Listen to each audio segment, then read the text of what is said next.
It's Jordan Peterson time. It's been a while since I made a Jordan Peterson video, and I was watching this one. It's called You Must Stand Up Against Woke Ideologies.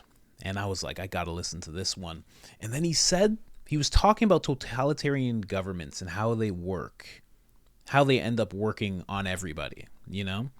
And one thing he said really stood out to me, and it really made me think of what we have going on today in North America.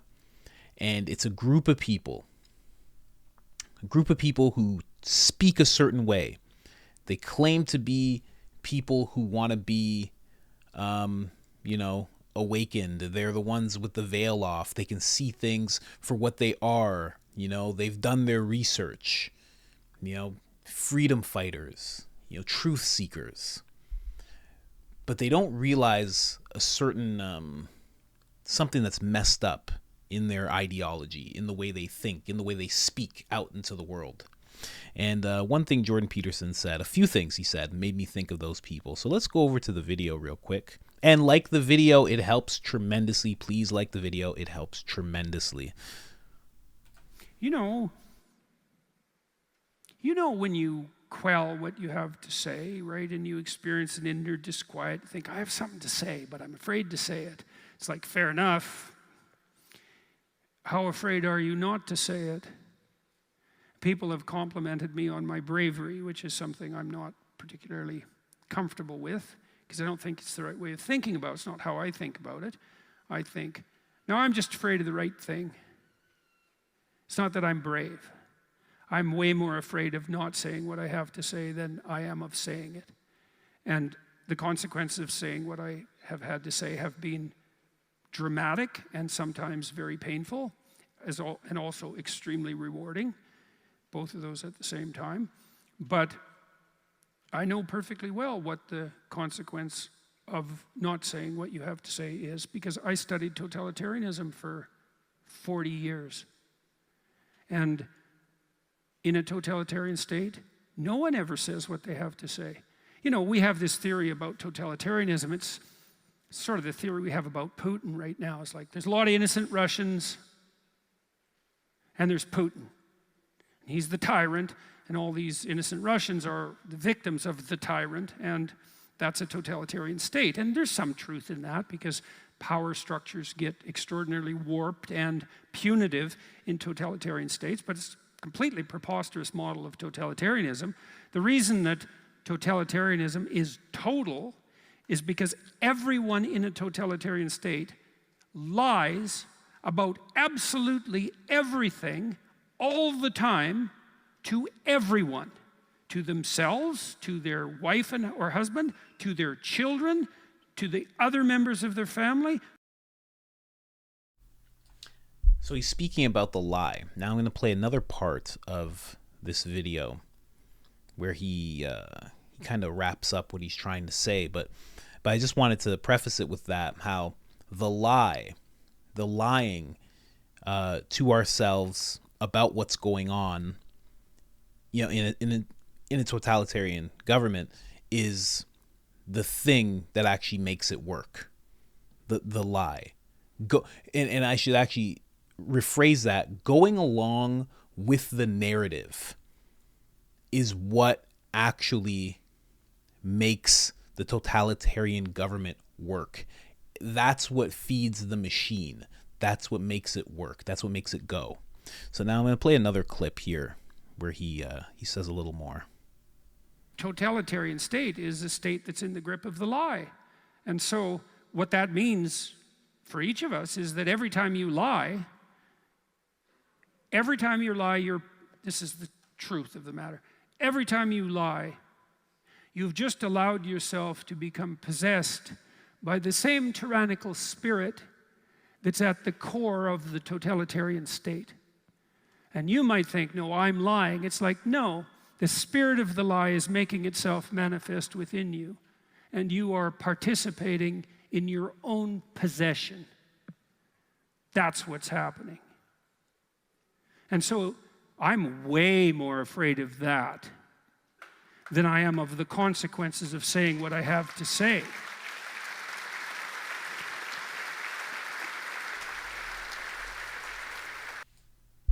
Now, when he talks about that part of it, that you are possessed, right?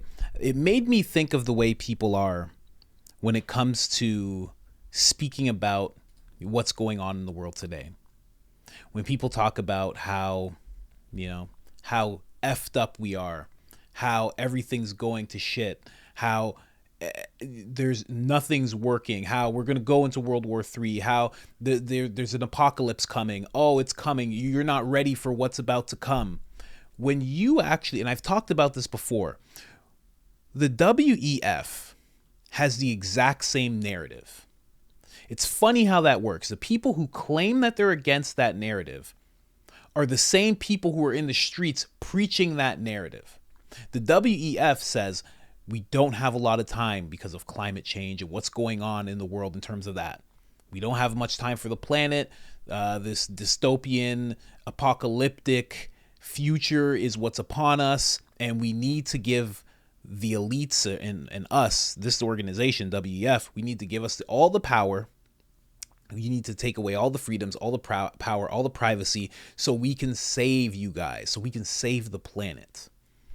And you don't realize that even when you're one of these people who's like a freedom fighter, whatever you want to call it, awakened, whatever you want to call it, a patriot even, like, and you're preaching this message of the same type of dystopian, apocalyptic future that the WEF is. You're feeding right into that machine.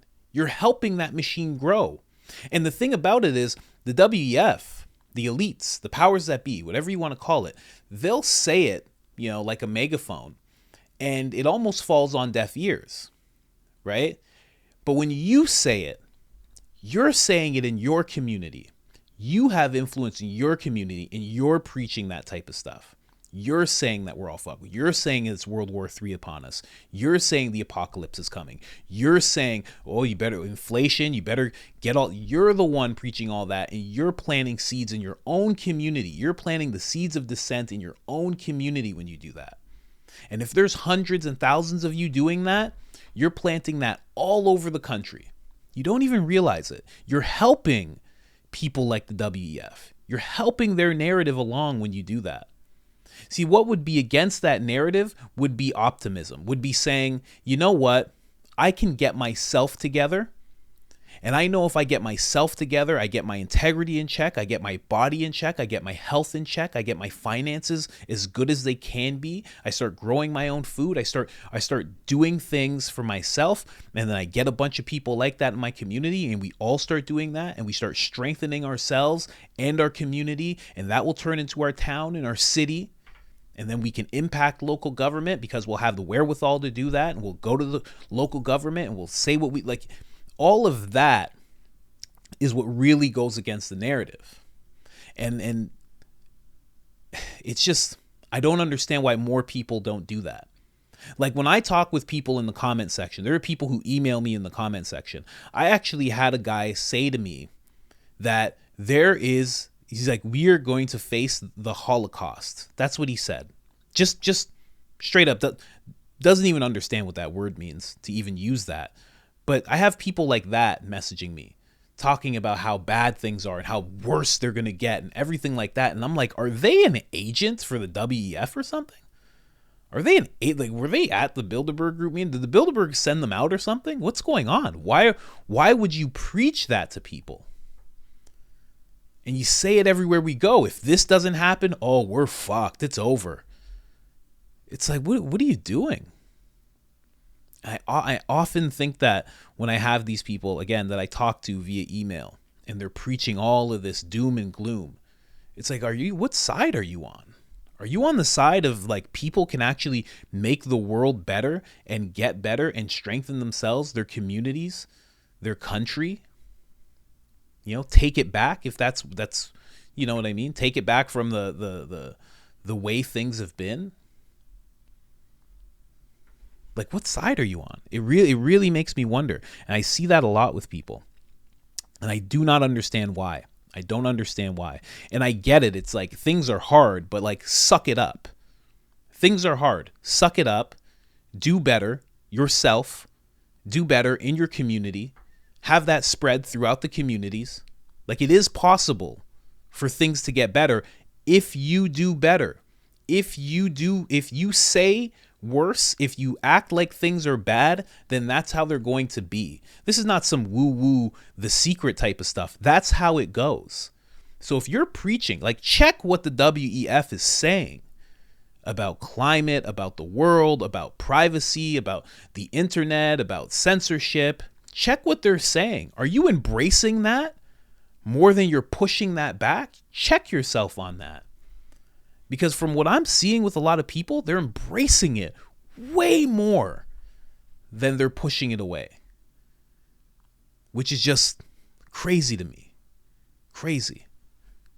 But that made me think of that. When you say those things, like Jordan Peterson just said, you're possessed by the lie. Don't be possessed by the lie. And again, I know it's hard, so I know that it's not the easiest thing in the world to be positive. Believe me, I know. I'm not some millionaire YouTuber here. You know what I mean? I'm making like $500 a month. You know what I mean? Like, I still got to do Uber Eats. I still got to make things happen. Like, it's still hard. But I'm continuously going to stay optimistic about the future for myself, my family, my community, my brothers, you. You have to do that more than let what they're preaching and pushing on us through the screens, through what we hear, through businesses. You can't let that get into you, because then the lie is inside you. You become possessed by it, and then you start saying it out loud to your community. And that's going to do no one any good. Don't put you being right. I'm going to say the worst things are going to happen because then I'm right. I'm right. Like, how right do you want to be? Like, imagine the people who are talking about, and I see it all the time, people are talking about World War III coming and all this dystopian type of stuff. It's like, oh, like, what are you going to do? You're going to stand on a bunch of rocks and rubble and fire and be like, I was right, guys, told you so. I'd rather everybody be wrong. I'd rather what be right is that we're going to get through this and things are going to get way better. And that people, if we still have office, people in office are going to be amazingly good-hearted and genuine. I can't stay in the mindset of every politician is the devil incarnate. I can't do that. You can't do that. I don't know. That just made me think of that. I think of crazy things when I'm listening to Jordan Peterson. But other than that, I am out.